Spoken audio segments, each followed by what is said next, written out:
Olá, eu sou a professora Elisa Van Eycken e hoje nós vamos falar um pouco sobre o desenvolvimento das respostas corporais de equilíbrio frente à ação da gravidade.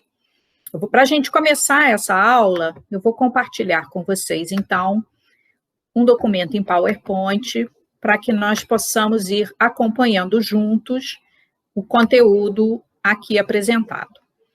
Então, o foco da aula é como é que nós desenvolvemos, a partir do nosso desenvolvimento motor, desde o nascimento, as nossas respostas corporais à intervenção da ação da gravidade no corpo, com a intenção de manter o nosso equilíbrio. Dessa forma, nós lembramos que, quando nós nascemos, principalmente falando de desenvolvimento normal dos bebês a termo, nós nascemos na postura flexora, que é causada pelo posicionamento intrauterino do desenvolvimento, gerando uma maior tensão, um maior tônus nos músculos flexores do corpo. Dessa forma, ao nascer, qualquer postura que nós venhamos a adotar, seja o decúbito lateral, seja em prono, seja em supino, os segmentos, membros inferiores, membros superiores e até mesmo a estrutura do tronco adotam a postura flexora.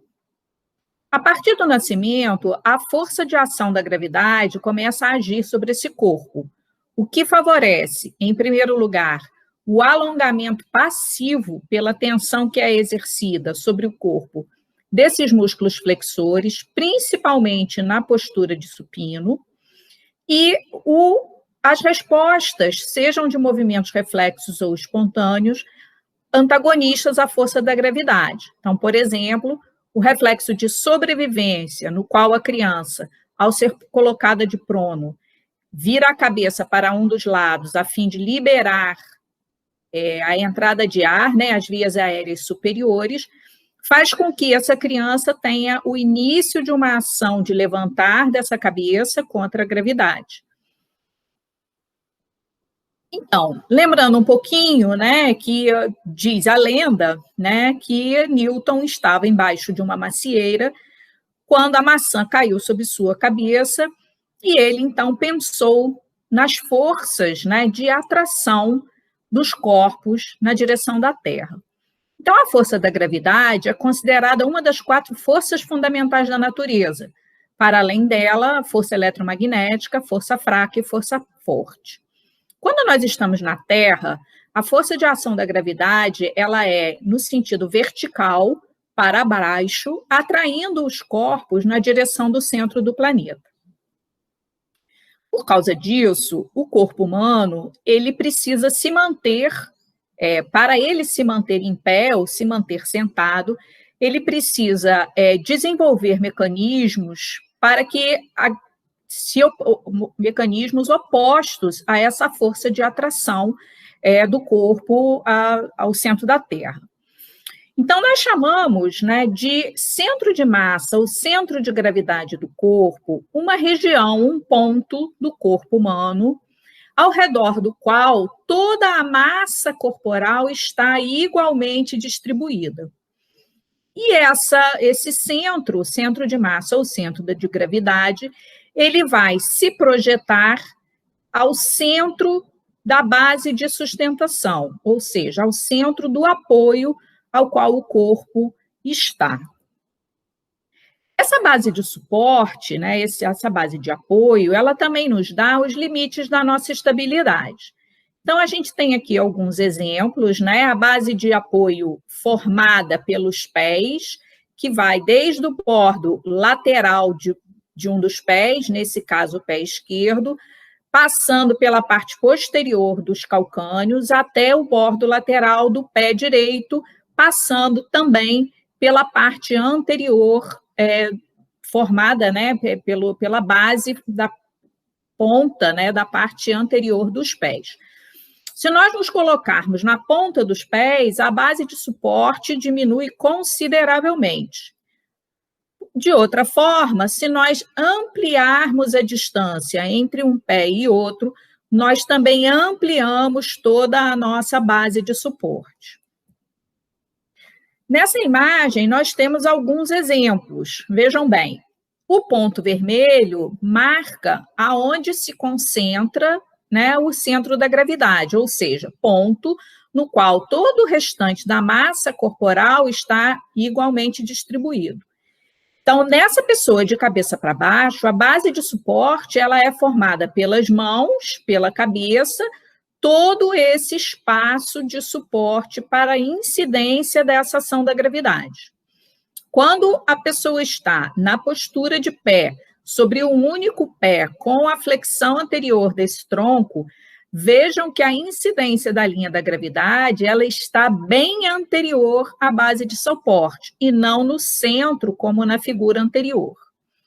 Na posição de pé, dependendo da posição em que os membros superiores estão, esse centro de gravidade, ou centro de massa corporal, ele pode estar mais baixo ou ele pode estar mais alto, no caso dessa figura, em que os braços estão elevados. Então, a posição do corpo interfere na localização desse ponto, né, de centro de gravidade ou de centro de massa corporal.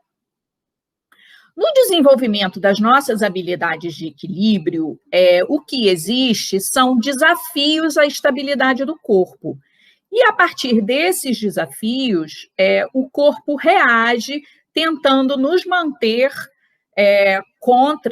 nos manter de pé, ou nos manter sentados, nos manter na postura que a gente chama de postura antigravitária. No desenvolvimento normal, então, a primeira ação do corpo para a manutenção do equilíbrio é chamada de reação de endireitamento, ou reações de endireitamento. As reações de endireitamento, elas visam a manter a cabeça no espaço, a segurar a cabeça no espaço. Ela tem uma relação direta com o movimento causado pelo deslocamento dessa cabeça, percebido pelo labirinto, que está localizado dentro do ouvido interno. Então, a partir do momento em que nós conseguimos mover e sustentar a nossa cabeça contra a gravidade, até mais ou menos os 4, 6 meses de idade, a gente tem esse desenvolvimento pleno, a reação de endireitamento é a primeira que se desenvolve em relação ao equilíbrio. Essa reação, ela faz com que, independente da postura que a pessoa seja colocada, a tendência é que ela tente manter a cabeça na posição vertical em relação ao chão e a boca em posição horizontal. E a boca aqui também representa a posição em que o labirinto vai estar em relação ao chão. Portanto, é uma tendência de se manter horizontalizado o labirinto. Então, essa imagem mostra essa resposta de reação de um bebê de aproximadamente 3 meses, que, ao ser levantado em prono, ele tende a erguer a cabeça na posição vertical e a manter a boca horizontalizada, assim como o ouvido, onde está localizado o seu labirinto.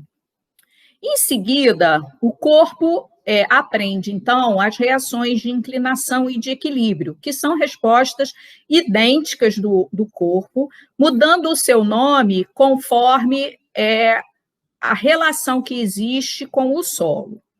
Então, nesse caso, as reações de inclinação e equilíbrio são desenvolvidas a partir do momento que nós conseguimos nos manter na posição sentado, que vai começar por volta do 5º mês, e estabelecer a sua dinâmica de mover de posição do sentado para prono, de prono para sentado e vice-versa, finalizando aí por volta do 9º mês de idade. Então, é chamada de reação de inclinação quando a superfície em que se está apoiado é que é movida. A primeira resposta do corpo sempre é o endireitamento da cabeça. E, nesse caso, como o endireitamento da cabeça ele não é suficiente para nos manter contra a gravidade, o movimento de inclinação do corpo, então, para o lado oposto ao que essa superfície foi movimentada, é colocado em ação.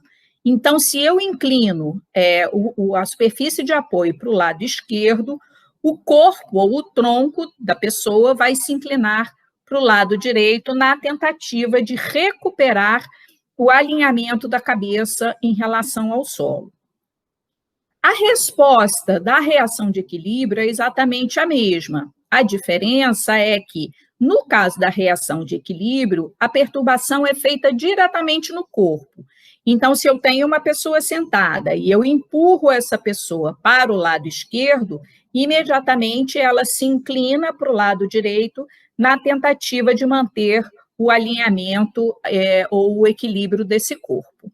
Então, as respostas corporais são exatamente as mesmas, né? No caso, a inclinação para a direita ou para a esquerda, para frente ou para trás, dependendo de qual foi o sentido do deslocamento desse corpo ou da superfície, sendo que quando a superfície que é movida é chamada de reação de inclinação. E quando é o corpo que é movido, é chamado, então, de reação de equilíbrio. A última resposta corporal à manutenção do equilíbrio contra a gravidade são chamadas reações de proteção. As reações de proteção vêm para suprir aquilo que as duas anteriores não foram capazes de fazer, que é manter o corpo contra a gravidade. E, nesse caso, as reações de proteção, elas têm como responsabilidade a recuperação quando o centro de massa, ou o centro corporal, o centro de gravidade corporal, aquele pontinho que vocês viram, ele é deslocado para além da base de sustentação. Então, as reações da cabeça e do tronco não são suficientes para manter o controle corporal e nós, então, precisamos utilizar ou o passo, quando estamos de pé, ou a proteção das mãos para evitar uma queda ou a gente se machucar, né, durante a ação da gravidade de tração desse corpo na direção do centro da Terra.